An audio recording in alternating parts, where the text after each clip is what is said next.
When you talk about social movements in Maharashtra, there's one name that just stands out, Baba Adhav. He was this incredible force, a leader who somehow managed to bring together socialist, Ambedkarite, and all these other progressive movements under one single mission, fighting for the everyday person. So, what was his secret? What made him such a powerful and lasting figure? Let's dive in and really get to know this champion of the people. This quote right here, this is basically his entire playbook. For Baba Adhav, real democracy wasn't something that happened in quiet, formal government buildings. No way.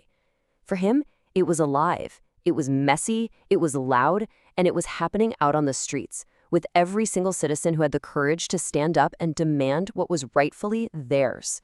That was his guiding light. So, how did he actually live that philosophy? Well, it definitely wasn't about just ticking a box on a ballot every 5 years. For Baba Adhav, democracy was a daily practice, a constant, conscious fight. It was this everyday effort to protect the core values of justice, equality, and fraternity that are written right into our Constitution. You see, he argued that democracy is just a word if we're not living its values every single day. And it didn't matter to him which political party was in charge.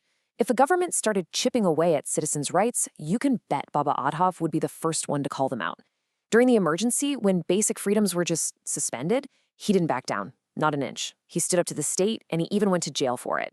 And what's truly amazing is that he got all these different political groups to put aside their differences and come together for that one crucial cause, defending the Constitution. So what was fueling all of this? Well, it was his own special brand of socialism. And this wasn't some high-minded theory he read in a book. Nope.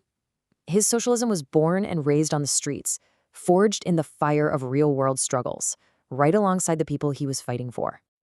For him, socialism was a tool. It was a practical game plan built on three simple but powerful pillars: equality, justice, and self-respect for every single person. It wasn't about rigid ideology. It was about seeing the world's injustices and having a weapon to fight back. And just look at the sheer scope of his work. What kind of injustices are we talking about? You name it, he was there.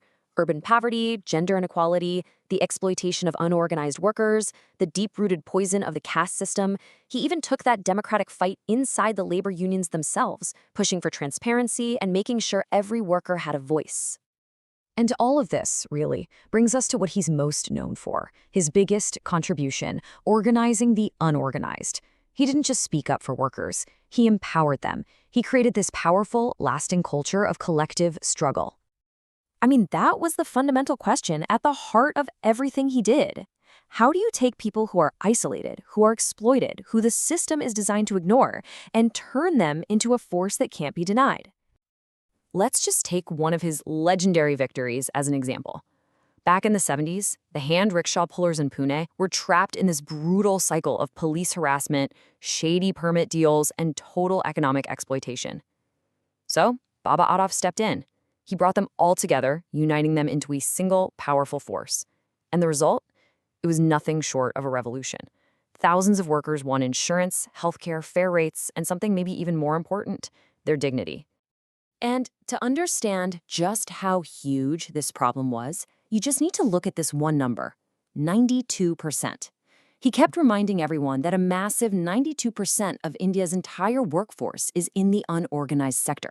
We're talking about the street vendors, construction workers, domestic help, people who live without any kind of basic safety net. So what was his solution? It wasn't about temporary aid or handouts.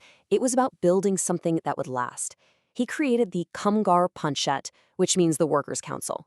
And it quickly became one of the most active, most powerful worker organizations in the whole state, a force that the powers that be simply could not ignore anymore. And the victories they racked up weren't just symbolic. We're talking about real, life-changing results.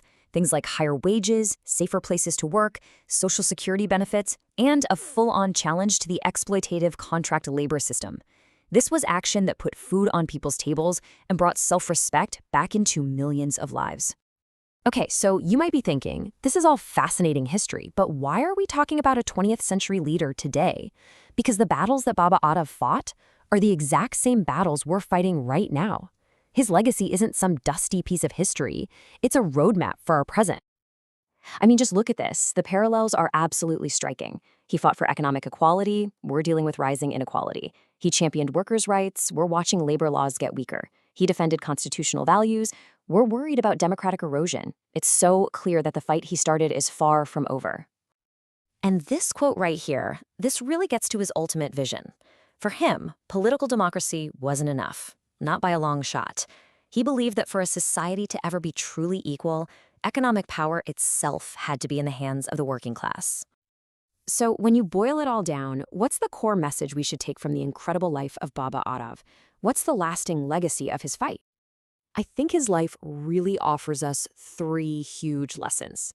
First, fight for justice and do it without fear no matter what it costs you personally.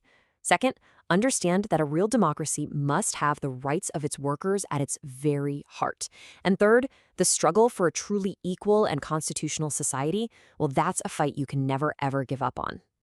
In the end, he was so much more than just an activist. He was a guardian of democracy, a true protector of the Constitution, and to millions of workers, he was like a father, the one who gave them their voice, their strength, and their dignity. Carrying his work forward is really the only way to truly honor that legacy.